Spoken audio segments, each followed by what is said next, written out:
What's going on? Welcome back. It's a beautiful Thursday down here downtown Atlanta, the Live Hip Hop Daily Studios. I'm Terrell Thomas. So we got a special guest in the building with us tonight. We're not going to start off talking immediately about the current topics that's going on in the world. We're going to talk about some current topics that's going on with this man. If you're familiar with NFL and with sports, you may know him as Dwayne Bowe.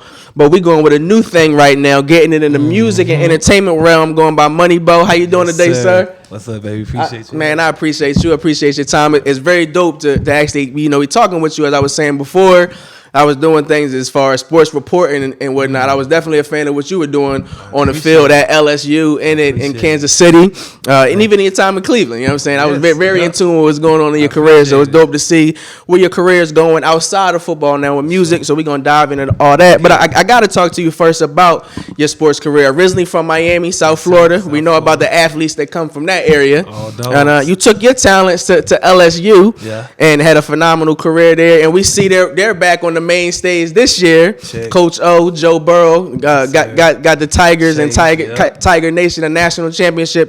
Talk to me about that experience. Talk to me about that young team, what you saw from them. And I understand you were at the national championship game as well, giving them some sauce. Shout out to Tigers, man. I'm into like 5 or 6 guys on that team, and just to be a part of something special, knowing that those guys listened to me, and they actually broke my record this year. So I was like, wow, I helped the guy to break my record. Nobody else would have did that. You feel me? That. It's like people want to shy you away from their record, but if you're a GOAT, you're a GOAT. And it's like them boys pulled through every game. I mean, shout out Coach O, shout out the receivers, man. Them boys, I mean, it's an LSU thing. LSU really hasn't had an offense like that, as you said, since your days being there. And it's really dope to see. We see Justin Jefferson may be a first-round draft pick. Still have Chase out there doing his thing as far as coming back. But the team you play for in the NFL as well, the Kansas City Chiefs, had a phenomenal season this year. Last year they kind of flirted with showing the world what they could be. And this year they actually got it done. Coach Reed winning his first Super Bowl. Patrick Mahomes goes from winning the MVP last year to actually winning the Super Bowl MVP this year. And you had an opportunity to get with those guys because you just recently retired from the NFL. You retired in May of last year. You signed a 1-day contract with the Kansas City Chiefs, and you were actually out there lined up with the guys and got to catch a touchdown from Mahomes. Man, what was it like to see Coach Reed and Patrick Mahomes' development this season, and then overall them winning the Super Bowl? Man, it was so surreal. It was like I played there 8 years, and it never felt like that when I was just there for those 4 weeks. And it was like everybody on the same level. It was no beef. It was no negative energy. And the whole town was just riding the wave of positive energy. And if you know Kansas City, it's nothing positive about Kansas City but the sports. So to make the fans get together in the community, man, and let them boys go out there and really watch them boys, gave a speech, and really seen them boys winning in my hometown, Miami. I mean, I feel like I'm the GOAT. Yeah, that was a double bonus because you mentioned it was in your hometown. So to see everything come full circle like that. What were your thoughts initially when you first met Patrick Mahomes? Did you see it in him? Did you see the MVP reign coming? Did you see that he would be the cat to help lead the Chiefs to a Super Bowl? Nah, I'm not even going to lie to you. Looks can be deceiving. It was like curly hair, light skin, I don't know. Because then when you really look at his background and look at his father and see the baseball, all guys that was buying in, and shout out Andy Reid for, that's a lot to get everybody on one page and win a Super Bowl like that. When it was 20 different guys on the team, from even Terrell Matthew coming from, so it was different pieces and they still pulled together. I don't think that was ever done. You know what I'm saying? So shout out the Chiefs. Do you think they got a chance on repeating it and bringing another title back? Of course. I'm thinking like really, really like 3 more for real. So them boys, like, they locking up all the O linemen and D linemen. Once they get that core all paid, it's like them boys and Mahomes stay healthy. He gonna be Tom who? Pat, you feel me? I agree. We one of our co-hosts, he calls him Patrick Throw Holmes, all the touchdowns they throwing around. So shout out to B for that right there. So it's been a great year for your former teams as far as the LSU Tigers and the Kansas City Chiefs, but it's also a great year evolving for you as far as music and entertainment. Now you started something new, and you let me know about a term that you have, the rap league. I like that a lot, where you go from being an athlete to a rapper right now, and Money Bowe is born. Yep. Talk to me about the when you knew that it was that music was something that you would go for, and how Money Bowe came about. Well, it started when I was 12. Okay. I'm having a big cassette player. I'm hitting play and record, on the cassette player. There's no MP3, no iPods. So I'm freestyling on that, going to different hoods and letting people like different gang members listen to it. And they're like, man, this is good. But at this time, I'm skipping school. I'm hanging around the wrong people. So now I got all Fs. I'm in the 10th grade. And it's like, I go fight a dude that was playing football that actually beat my little brother up. And once I went and fought the dude, the coach was like, we can either expel you or you can try out for the football team. 17, I tried out for the football team, Miami Norland. We won state championship that same year. Next year went to LSU first year, won a national championship, and I've been on my wave since. What was the music culture like in Miami, South Florida when you was growing up? You said you was about 12. That was about 95, 96. So that was the Uncle Luke. Daddy, that's like the real nasty, don't stop, get it days. So did that influence where you're going now as far as like trap and B? I'm giving them a little bit of that grown businessman like 50 vibe, still with that little bit of ratchet. Like I still understand where y'all coming from. I know what the ladies want to see. I know what they want to hear. So I'm just gonna try to change the culture into that trap and B, smooth and still be relatable. You feel me? Now you've been dropping music. You've been dropping videos for your music. You've been collabing with some major names in music as well. Yes, sir. You put out a record, Loner, with Trippie Redd, and you actually performed that at Rolling Loud. Talk to me about how you link with Trippie, and talk to me about that whole Rolling Loud experience as well. Oh man, it was crazy. Shout out Trippie. I got a few properties in Miami. Okay. My wife does real estate, and we rented out one of our properties to. We didn't know it was this gang that was coming in, but. So boom, we just rented it out and we going to the other spot. As soon as I'm leaving, I see a guy hop out with red hair. I'm like, oh, what's up, boy, Money Bowe? He like, oh, you want to play for Cleveland, right? And I was like, yeah, I did 2 years over there. He was like, I'm from Ohio. I'm like, oh, shit, what up, Trip? Went in the house, so humble, young, full of great energy. We did that song that day. And 2 days later, it was Rolling Loud. And he was like, I'm going to bring you out just for letting me rent your crib and show me a good time. And we just been linked ever since. Was that your first time performing in front of a crowd that big? Or that big, 60,000, yeah. But I want to say last year, but like 2 months before the Rolling Loud, I did my first show in Kansas City with Yo Gotti. And it was like maybe like 7,000 to 8,000. So that was like my first getting my feet wet. But then at 60,000 Rolling Loud, that was crazy. Now, so what's the intensity like? Because you've seen it from two different levels. Being an athlete, you can be in an arena, especially at the college level, where it's maybe 90,000 to 100,000 people. Yeah. And being in a stage like Rolling Loud, it could be similar, 60,000, 70,000. What was the difference as far as energy inside of you when you performing with, in the NFL lines or college lines and performing in front of the concert? See, you know about sports, so you know when they call your name, you come out the tunnel, you hear everybody screaming, you can feel it.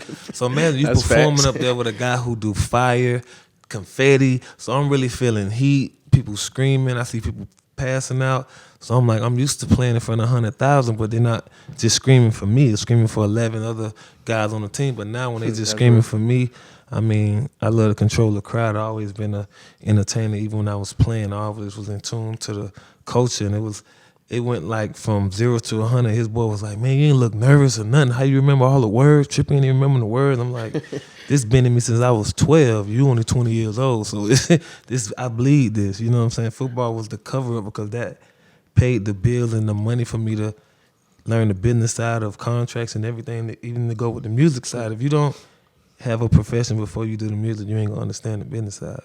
That's very well said. Do you feel like being an athlete before getting into actually music and entertainment has strengthened your business mind? Because, definitely. I mean, a lot of people say the NFL is one of the most vigorous and difficult games as far as the business side that the common man, common fan doesn't really get to see.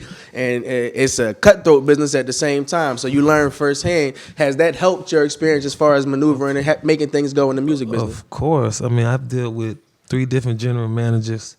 8 different head coaches. So can you imagine the different languages and the different egos I had to deal with, even the different language when it was coming to sign a contract. Like I had to fire one agent to get another agent because I wanted more money. He didn't believe I was worth this much. So it's just that, I think when you play football, it really teach you how to really look deep into a person and not just go off of when somebody's telling, because this is millions of dollars you're involved in. As a young black man, you're not really finna try to put a trust in, somebody other than us when it comes to all that money. You know what I'm saying? Well, you are doing business very well in the music realm, and you have 82 Entertainment. Yes, sir. So talk to me about what made you to start that label and how things are progressing. The 82 means a lot to me. Definitely my NFL number, and then 8 and 2 together mean new beginning. And me and the team came up with our own label because I wanted to educate. Like, I'm taking these first 2 years to educate myself and learn the business side, learn how to master, learn how to put your music on curated playlists. Like, I'm going that level so I can put the guys that don't know about that when they starting to do music, because people look at it as a hobby and you're going to do it for the rest of your life and you're going to make no money, or you could really learn the business side and make it a business. And I'm trying to show people the business side. Like, you can have fun and have luxury, but lock down the business and get it right. Very, very well said. You're a married man, and you put that to the forefront, and I think that's phenomenal to see, for younger cats to see black love, to see a married man, a man who stands behind his woman, who supports his woman in everything she does. And you and your wife will actually be co-starring pretty soon on a new show on OWN that'll actually be jumping off this weekend. Some folks have had the opportunity. I understand you have the OWN app to actually check it out. But a new show, Love Goals. We hear a lot about love, relationship goals and different things, but Love Goals. Talk to me about the experiences as far as being on the show and actually being able to be on the show with your wife. Oh, man, great experience. Shout out Spirit. Shout out OWN Network. I mean, those guys reached out to us, and at a time where I'm thinking, as a young black man, like, I don't need any help. We had our pain through our friends, the music, the money, but, my wife was like, she wanted more us time, and I just retired. Now I'm taking on the music. So she was like, I think we need to go see a counselor. I'm like, and then OWN Network called, and they said, what'd you do? And I'm like, yeah, who's the other people on the show? And I'm like, they didn't tell us. So I'm like, I prayed about it. I went, man, it was great. It was Coolio, Benzino, Sunday Carter, Bree. It was a good vibe. And I think at that time I needed that because my wife was searching for, like, we were trying to figure out what we're going to do as a family and as a business. Can you explain to our audience, for those young couples who are married, I think that's something very real, something a lot of couples are scared to go to a counselor or are scared to put, like their business out there. Husbands and wives talk about everything. So it's all type of personal business, that goes down in those conversations. Can you explain how it's maybe helped you as a man and helped you as a husband and some of the benefits that you've seen from it? Definitely. Like I said, it's like 98% people been touched or molested. Either you know them or it happened to somebody close to you. And I didn't even know my wife was molested until we went on that show. That's why she was so wanting me and her time and not all the guys around the kids, because she was molested and she was 12. So if I didn't go to that counseling and do the show, I would have never known she got molested. We would have never been doing a book. We would have never been doing a song about it. We would have never got to meet Oprah. We would have never, you know what I'm saying? So it was like, you can't knock it until you try. And I think if you want to make anything work, I don't think therapy is the bad thing to do. I think you should go for it. When you threw names out there like Benzino, Coolio, two cats who are definitely known in the hip hop world. Did you get any one-on-one time with them to kind of pick their brains and get any hidden gems? Definitely, man. Coolio down to earth, man. That guy's like a real legend in California. Everywhere we went, Coolio kissing the ground. I'm like, you know what? I want that kind of vibe. I was like, bro, how you did? They say I stayed true to myself. I made music that touched the heart. You say nowadays people just putting content out. It's all about content. If you really want to be like me, you got to make music to touch their heart. And we caught a vibe, and we actually going to do a track together. Okay. I want to say when the reunion airs in a couple of months. So it's going to be down. And Benzino, shout out Zeno. You know how he is. He wild. Good dude, though, man. But when it come to women, you know how he is. So it was actually cool to kind of like see other couples vibe and really see, like, is ours really as bad as you make it think it is? And when I'm seeing they get yelled at, screamed at, call out of their names, I'm like, well, mine ain't that bad. It's just my homies in the house, you feel me? But now I know, like, okay, it's wife's time, it's music.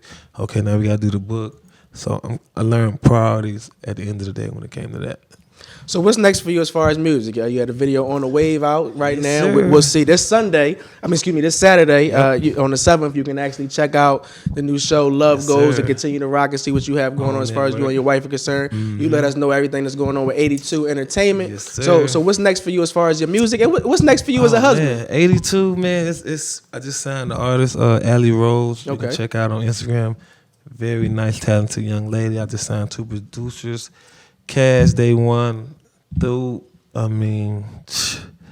Right now we got so much music. I just did like 5 videos to the songs I'm gonna put out every 3 weeks when the show drops. So I can just give them some every 2 weeks when the show drops. Just let them eat it up and for free. Just get all this money going in your system. All this, you know what I'm saying? So that's what we doing. We already shot the video. I'm gonna drop a single every 2-3 weeks with a nice video, nice concept, just to get the people to really understand who I am and where I'm coming from. How can people go about checking out your music? Where can they find Money Bowe? Where can they check you out on YouTube? How can they get familiar with your sound? Definitely, you can check me out at Money Bowe on Instagram _Money Bowe, Facebook, Twitter, all of that. New single On the Wave. Check that out, and also Unaffiliated. I got a clothing line too for kids and adults. You can check that out at Money Bowe Music. You can really find some more information about Don't Touch Me. It's on the Money Bowe Music site. If anybody been faced with a predator, you would want to read this book and hear the song. You know what it is. It's your boy Money Bowe. Man, thank you for your time. It's a pleasure to sit down and Yes, chat sir. with you. Make sure y'all stay tuned to everything this brother has coming up and going on. We'll be right back. Make sure you stay tuned. I'm Terrell Thomas. You're rocking with These Urban Times, Sideline Stories. Yes, sir.